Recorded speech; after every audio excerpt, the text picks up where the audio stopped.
বাবা মা অনেক যত্ন নিয়ে সন্তানদের বড় করে, আশা একটাই ছেলে বা মেয়ে পড়াশুনো করে যোগ্য হয়ে সময় মতো একটা উপযুক্ত চাকরি করে সংসারের হাল ধরবে, সমাজে একটু মাথা উঁচু করে দাঁড়াবে। কিন্তু বর্তমানে আমাদের দেশের বা সমাজের চাকরির হাল যা, সে আমাদের কারোর অজানা না। আর সরকারি চাকরি সে তো লটারি পাওয়ার থেকেও কঠিন।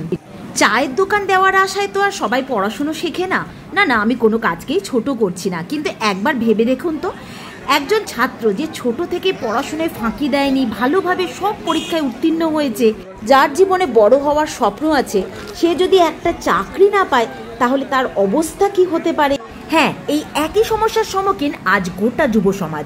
একটা বয়সের পর কর্মহীনতা, চাকরিহীনতা, বেকারত্বের জ্বালা যে কি ভয়ঙ্কর তা বোধহয় আমার আপনার সবার অবগত। এরকমই একটা সরকারি চাকরির পরীক্ষা হলো এই এসএসসির এক্সাম। মাধ্যমিক উত্তীর্ণ হয়ে যে পরীক্ষায় বসা যায়, তবে তার জন্য যথেষ্ট প্রস্তুতিও লাগে। কটা মাত্র সিট, কিন্তু এক্সামে বসে লক্ষাধিক ছেলে মেয়ে। ফর্ম ফিল আপের জন্য 100 টাকা লাগে, তবে মেয়েদের ক্ষেত্রে পুরোটাই ফ্রি। এই পরীক্ষার ফর্ম ফিল আপের সময় কোথায় আপনি এক্সাম দিতে চান সেটা সিলেকশন আপনি নিজেই করতে পারেন। কিন্তু ধরুন এত প্রস্তুতির পর বাড়ি থেকে যথেষ্ট সময় হাতে নিয়ে বেরিয়েও আপনি যদি এক্সামের হলে সময় মতো পৌঁছাতে না পারেন বা 1-2 মিনিট লেট হয়ে যান, তাহলে সে বছর আপনার আর পরীক্ষাই দেওয়া হবে না, কারণ গেট ততক্ষণে বন্ধ হয়ে গেছে। দেখে নিন 2025-এ এসএসসি এক্সামের সেই অবস্থা।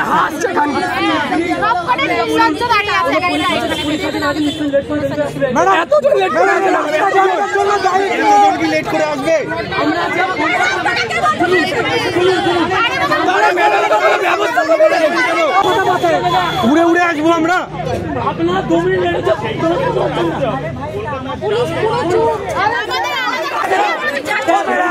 রাস্তা খেলে যাচ্ছে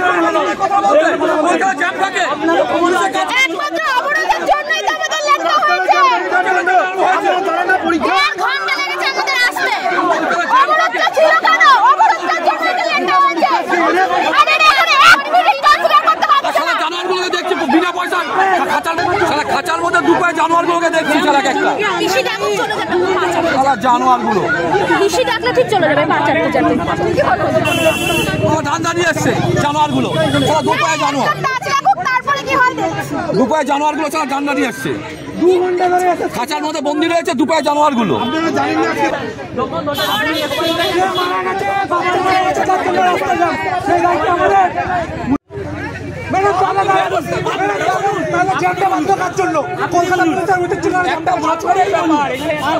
আরামসে ঢোকা যেত, আস্তে আস্তে 40-এর মধ্যে এতক্ষণে পরীক্ষা দেওয়া আমরা হতো, কিন্তু জাস্ট 5টা মিনিট লেট ছিল।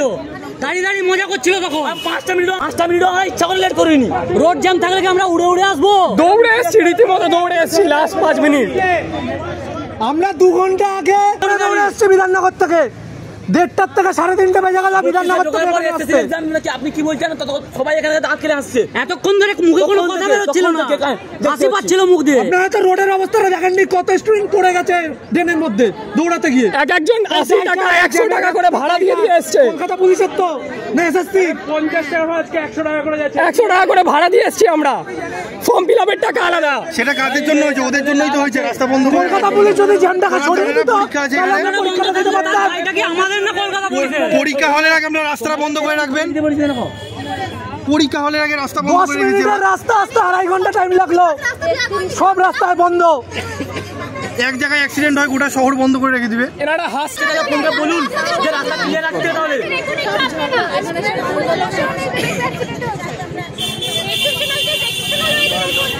একটা দুটো স্টুডেন্ট না স্যার, এখানে 300-এর উপরে স্টুডেন্ট। দেখুন একবার,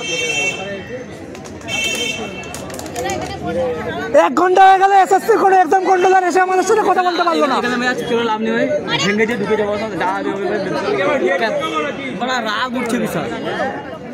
আমরা 3:33 থেকে বলছি এসএসসি এক্সাম কন্ট্রোলার সাথে কথা বলতে। অনেক হয়েছে, এবার ধাপে ধাপে। এবার ওখান থেকে একটা করে ইট তুলবো আর ছুটবো। 10 মিনিট লাগে বিধাননগর থেকে এখানে আসতে, আমরা আড়াই ঘন্টা এসেছি। তাহলে এসএসসি আর কলকাতা পুলিশকে দুজনকে দাঁড় করেন এখানে, তারপর আমরা বাড়ি যাবো। এসএসসি যে কন্ট্রোলার আছে, কলকাতা পুলিশের যে হেড আছে, আমাদের টাকাগুলো কি এমনি এমনি গেল নাকি? এত জোরে টাকা আমাদের টাকাগুলো বাপে ব্যর্থতার দায় কে নেবে? এসএসসি নেবে না, কলকাতা পুলিশ নেবে? নিজেরা তো পাচ্ছে, তার জন্য গায়ে লাগছে না। ম্যাডাম এসে এতক্ষণ ধরে আপনি টাইম ওয়েস্ট করছেন এতক্ষণ ধরে। রাস্তায় যখন মিছিল আসতে পারছে না এত স্টুডেন্ট। রাস্তায় যখন মিছিল চলে তখন রাস্তা ক্লিয়ার। নিজেরা তো জব পেয়ে গেছে না। এখানে ম্যাম একটা দুটো স্টুডেন্ট না, 300-র উপরে স্টুডেন্ট আছে। এখানে আমরা 40-এর মধ্যে সবাই ঢুকে গেছি। কেউ ইচ্ছা করে লেট করবে না। 3:33-এ ঢুকে গেছি, 3 মিনিট লেট।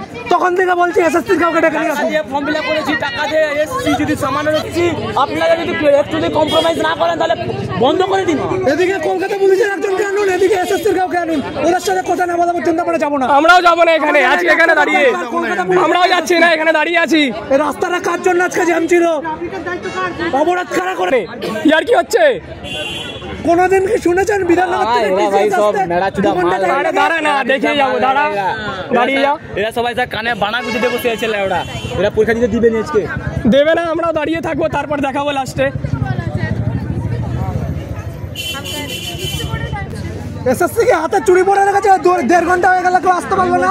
3:33 থেকে বলছি এসএসসি কোনো কন্ট্রোলার আসুন। এইভাবে কিছু হবে না, আমরা এটা বুঝতে পারছি না। উনি কার সঙ্গে কথা বলছেন, কার সঙ্গে? ওই যে এসএসসি চাইলে গুলো সব কার পারে সঙ্গে কথা আমাদের। বলছেন ফোনে? আজকে অন্য না শিক্ষা না, পরীক্ষা ফোনে নিতে কথা পারে। বলছে উনি, ওই যে একটা মহিলা কথা বলছে, কার সঙ্গে এখানে বলছে? যারা যারা আছে সবাই সোশ্যাল মিডিয়াতে পোস্ট করবো, তারপর দেখি কেমন ভাবে চলে। সবাই পোস্ট করবো সোশ্যাল মিডিয়াতে। নিজেরা রাস্তা বন্ধ করেছে, নিজেরা জানে না রাস্তাঘাটের কি অবস্থা।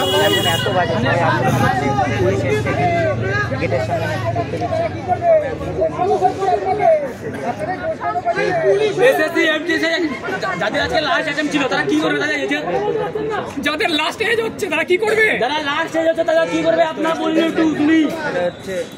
কলকাতা পুলিশে ওরা যার লাস্ট এজ ছিল সে কি করবে এটা বলুন আপনি। ব্যাপারটা রাগারাগির বিষয় নয়, ব্যাপারটা হলো কত দুঃখে ওরা আজ এই অভিযোগ করছে সেটা আমাদের বুঝতে হবে। আসলে কি বলুন তো, যখন সমস্যা নিজের দোরগোড়ায় করা না নাড়ে ততক্ষণ সেটাকে আমরা গুরুত্ব দিতেই চাই না। তাছাড়া শুধু এক্সাম নয়, এই অবরোধের কারণে অনেক অসুস্থ মানুষ অনেক অসুবিধায় পড়তে পারে। তাই বলবো, এই অবরোধ যদি এক্সামের দিনগুলো অন্তত বাদ দিয়ে হতো তাহলে অনেক মানুষ অনেক ক্ষতির হাত থেকে বাঁচতে পারতো। এইটুকু মানবিক তো আমরা হতেই পারি, তাই না? আর তোমরা যারা এক্সামের জন্য রাস্তায় বেরিয়েছো তারা আরও অনেকটা সময় হাতে নিয়ে বেরো, এটাই বলতে পারি। আর কি বলবো বলো? ধন্যবাদ।